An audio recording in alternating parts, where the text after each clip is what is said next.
বাঁধাকপির সাথে গরুর মাংসের রেসিপি। হলুদ, লবণ, গরম মশলা, সাথে দিব তেল, দিয়ে সিদ্ধ হতে দিব। সিদ্ধ হয়ে আসলে এদিকে আরেক পাশে বসিয়ে দিব গরুর মাংস। সচরাচর যেভাবে রান্না করি সব কিছু দিয়ে দেবো। হলুদ, মশলা, লবণ, তেল দিয়ে একটু নেড়েচেড়ে আদা রসুন বাটা, সাথে দেব পেঁয়াজ, জিরা বাটা, ব্লেন্ডারে ব্লেন্ড করে নিয়েছি। পটটা ধুয়ে একটু পানি দিয়ে দিলাম, সাথে দিলাম মরিচ বাটা, আরও একটু পানি অ্যাড করে দিলাম। ঢাকনা দিয়ে ঢেকে সিদ্ধ করে নিব। সিদ্ধ হয়ে এসেছে, এবার কষিয়ে নিব।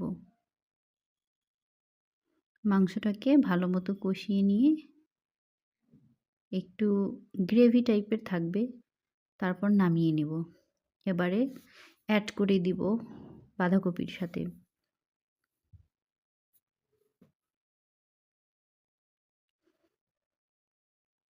সামান্য একটু পানি দিয়ে দিব।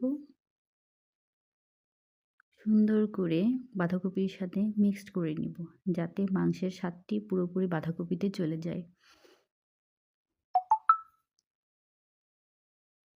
হয়ে এসেছে আমাদের মজাদার বাঁধাকপির রেসিপি।